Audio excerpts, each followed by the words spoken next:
Hijrah Nabi Muhammad.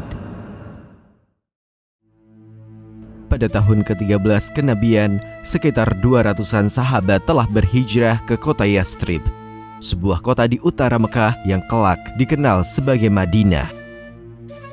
Sedangkan Nabi Muhammad sendiri masih berada di Mekah. Beliau hanya akan berhijrah setelah datang perintah dari Allah. Dan saat itu tinggal beberapa sahabat yang menemani Nabi Muhammad. Di antaranya adalah Abu Bakar As-Siddiq dan Ali bin Abi Thalib. Sementara itu, kaum musyrik Mekah sangat gusar dengan hijrahnya para sahabat Nabi. Terlebih-lebih mereka berhasil membangun komunitas muslim yang kuat di Yathrib. Para tokoh utama suku Quraisy pun mengambil keputusan penting, yaitu membunuh Nabi Muhammad. Rencana asasin terhadap Nabi Muhammad itu dihasilkan dari pertemuan di Darun Nadwah, sebuah bangunan yang didirikan oleh Qushay bin Khilab, leluhur Nabi Muhammad 200 tahun sebelumnya. Bangunan ini berada di sebelah utara Ka'bah dan terus dipertahankan secara turun-temurun. Pada pertemuan tersebut terdapat 3 usulan, yaitu menangkap dan memenjarakan Nabi Muhammad. Kedua, mengusir Nabi Muhammad dari Mekah. Dan ketiga, membunuh Nabi Muhammad. Mereka akhirnya mengambil usulan ketiga. Untuk menghindari pembalasan dari keluarga besar Bani Hashim dan Bani Muthalib, mereka mewajibkan setiap klan mengirimkan satu wakilnya, pemuda yang tangguh. Para pemuda itulah yang akan melaksanakan rencana asasin terhadap Nabi Muhammad. Selain itu, keterlibatan setiap klan akan membuat Bani Hashim dan Bani Muthalib kesulitan melakukan pembalasan. Namun, sebelum plot asasin dilaksanakan, Nabi Muhammad telah mengetahuinya. Allah telah menyampaikan rencana jahat kufar Mekah dan memerintahkan Nabi untuk hijrah ke Yathrib. Pada siang harinya, Nabi Muhammad datang ke rumah Abu Bakar dan menyampaikan kabar tersebut. Aisyah, putri Abu Bakar, menyaksikan kegembiraan ayahnya mendengar berita itu. Aku belum pernah melihat seseorang menangis karena gembira, kecuali pada hari itu, ketika melihat ayahku menangis gembira. Abu Bakar segera mempersiapkan bekal dan berbagai keperluan untuk menuju Yathrib. Beliau juga telah membeli 2 ekor unta sebagai kendaraan yang dititipkan kepada Abdullah bin Uraikid. Selain menjaga unta, Abdullah sekaligus akan menjadi penunjuk jalan.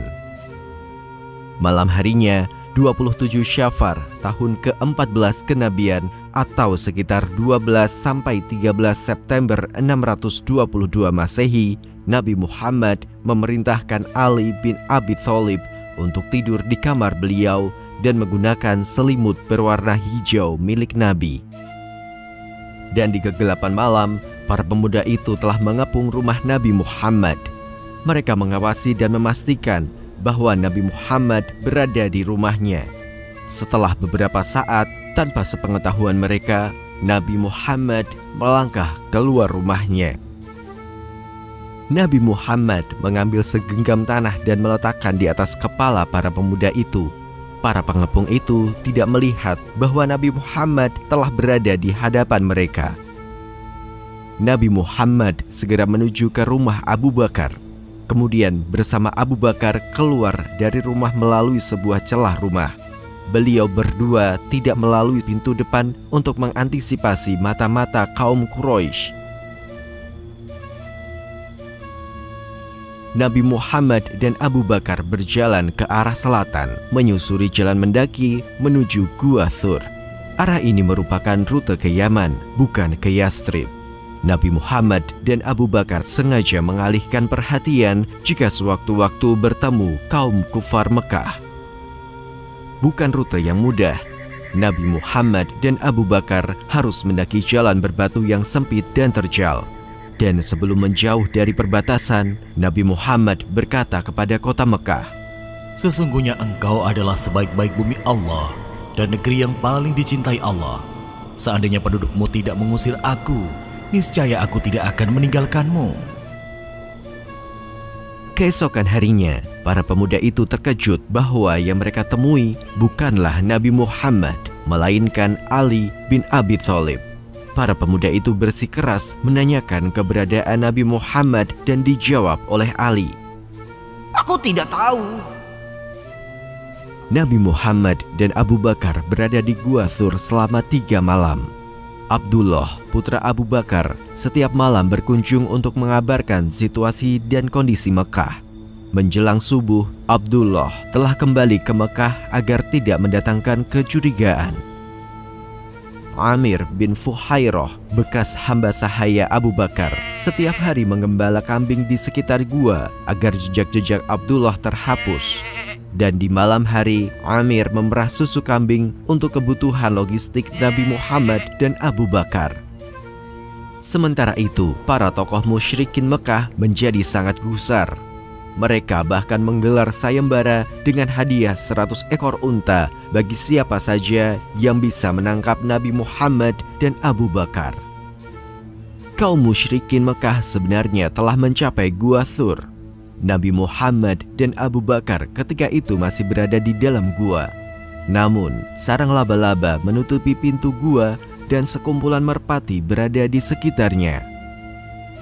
Senin, 1 Rabiul Awal, setelah 3 hari berada di dalam gua, Nabi Muhammad SAW dan Abu Bakar Asy-Siddiq mempersiapkan perjalanan menuju Yathrib. Sesuai dengan rencana, Abdullah bin Uraikid datang dengan membawa 2 unta yang telah dipersiapkan oleh Abu Bakar. Namun, sebelum berangkat, Nabi Muhammad justru menanyakan harga unta yang dipersiapkan untuk beliau. Abu Bakar bersikeras bahwa unta itu adalah hadiah. Nabi Muhammad pun bersabda, "Aku tidak menunggangi unta yang bukan milikku." Abu Bakar pun tidak memiliki pilihan selain menyebutkan harga unta itu dan dibayar oleh Nabi Muhammad. Sebelum berangkat ke Yathrib, Asma, putri Abu Bakar juga datang ke Gua Thur untuk memberikan bekal perjalanan. Asma binti Abu Bakar datang bersama Amir bin Fuhairah. Saat akan menggantungkan bekal ke unta, dia tidak membawa tali. Kemudian Asma pun memotong ikat pinggangnya menjadi 2. Satu digunakan untuk mengikat bekal ke unta dan satunya untuk mengikat pinggangnya. Karena itulah Asma binti Abu Bakar mendapatkan gelar Zat An-Nithaqain atau pemilik 2 ikat pinggang. Perjalanan hijrah pun dimulai. 3 ekor unta menyusuri jalan menuju Yathrib. Nabi Muhammad, Abu Bakar Asy-Siddiq yang menaiki unta bersama Amir bin Fuhairah dan Abdullah bin Uraikid yang bertugas sebagai penunjuk jalan. Perjalanan menuju Yathrib tidaklah mudah bagi rombongan kecil Nabi Muhammad. Suraqah, salah satu kafir Mekah, berniat memenangkan 100 ekor unta. Pengejaran pun berlangsung di tengah hamparan padang pasir nan panas. Bukan pekerjaan mudah bagi Suraqah. Ketika mendekati rombongan Nabi Muhammad, tiba-tiba kaki depan kudanya terperosok ke dalam tanah. Suraqah pun terpelanting dari tunggangannya. Asap tebal seperti badai keluar dari lubang tempat kaki kuda itu terperosok. Saat itulah Suraqah tersadar bahwa Nabi Muhammad memang memiliki perlindungan supernatural yang tidak mungkin dijangkau oleh kemampuan manusia. Setelah badai asap tebal itu reda, Suraqah memanggil Nabi Muhammad. Setelah meyakinkan bahwa tujuannya baik, rombongan Nabi Muhammad berhenti dan mendengarkan apa keinginan Suraqah. Abu Bakar bertanya apa keinginan Suraqah. Lalu Suraqah menjawab, "Sebuah surat untukku yang akan menjadi tanda antara diriku dengan engkau." Abu Bakar Asy-Siddiq pun menuliskan surat atas nama Nabi Muhammad untuk Suraqah. Dalam sebuah riwayat dan sangat populer di kalangan ahli sejarah Islam, disebutkan bahwa Nabi Muhammad pernah menyampaikan bahwa kelak Suraqah akan memakai gelang perhiasan milik Kaisar Persia. Di masa Amirul Mukminin Umar bin Khattab, pernyataan Nabi Muhammad itu menjadi kenyataan. Suraqah saat itu belum memeluk Islam, namun hatinya telah berbalik. Dia telah melupakan hadiah melimpah 100 ekor unta. Ketika kembali ke Mekah dan berpapasan dengan kaum musyrikin, dia mengatakan bahwa tidak bertemu dengan Nabi Muhammad. Perkataan yang membuat para pemburu hadiah lainnya mengurungkan niat mencari di rute sepanjang Mekah hingga Yathrib. Selama di perjalanan, rombongan Nabi Muhammad bertemu dengan beberapa kafilah lainnya. Dikisahkan, beliau bertemu dengan Ummu Ma'bad al-Khuza'iyah. Rombongan Nabi Muhammad juga bertemu dengan Az-Zubair dan kafilah dagang dari Syam. Pada pertemuan itu, Nabi Muhammad dan Abu Bakar mendapatkan hadiah pakaian berwarna putih. Beberapa rombongan lainnya juga sempat bertemu dengan rombongan Nabi Muhammad. Namun, dengan mengutamakan kehati-hatian, Abu Bakar tidak membuka identitas Nabi Muhammad. Beliau hanya menjawab, "Dia yang menunjuki aku jalan." Tentu saja, Abu Bakar memaknainya sebagai penunjuk jalan dunia dan akhirat. Sedangkan bagi yang bertanya, memahaminya sebagai penunjuk jalan menuju Yathrib. Pada 8 Rabiul Awal, bertepatan dengan 23 September 622 Masehi, rombongan Nabi Muhammad mencapai Quba, sebuah kawasan di pinggiran Yathrib. Para penduduk Yathrib yang mendengar kedatangan Nabi Muhammad segera menyambutnya dengan penuh kegembiraan.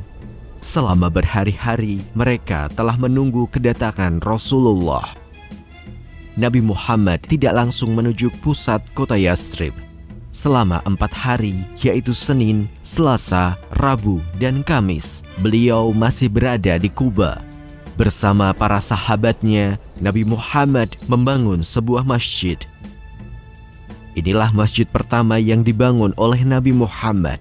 Pembangunan masjid ini diabadikan dalam surah At-Taubah ayat ke-9 sebagai masjid yang dibangun atas dasar ketakwaan kepada Allah. Di hari kelima, pada Jumat pagi, Nabi Muhammad dan Abu Bakar berangkat menuju Yathrib. Bani An-Najjar yang masih keluarga dari ibu Nabi Muhammad turut menyertai perjalanan tersebut. Pada tengah hari, ketika sampai di perkampungan Bani Salim bin Auf, Nabi Muhammad bersama 100 sahabatnya menggelar sholat Jumat. Inilah sholat Jumat pertama Nabi Muhammad di kota Yathrib. Lokasi itu dikenal sebagai Wadi Ar-Ranuna. Ketika memasuki kota, Nabi Muhammad disambut oleh Abu Umamah As'ad bin Zarrah, salah satu dari 12 orang penanggung jawab kelompok dalam Bai'at Aqabah II dan penduduk Yathrib. Salah satu sahabat Nabi, Al-Bara bin Azib, yang menjadi saksi peristiwa itu mengatakan, "Aku tidak pernah melihat penduduk Yathrib begitu gembira, segembira menyambut kedatangan Nabi Muhammad Sallallahu Alaihi Wasallam." Beberapa riwayat menyebutkan semenjak kedatangan Nabi Muhammad, Yathrib langsung berubah namanya menjadi Madinah Ar-Rasul, yang artinya kota Rasul. Namun, sumber-sumber lainnya menyebutkan bahwa nama Madinah baru digunakan setelah wafatnya Nabi Muhammad pada tahun ke-10 setelah hijrah. Era baru perjuangan Nabi Muhammad Sallallahu Alaihi Wasallam telah dimulai. Periode Madinah merupakan masa-masa Nabi Muhammad terlibat dalam pembangunan struktur sosial masyarakat yang berlandaskan perintah ilahiyah.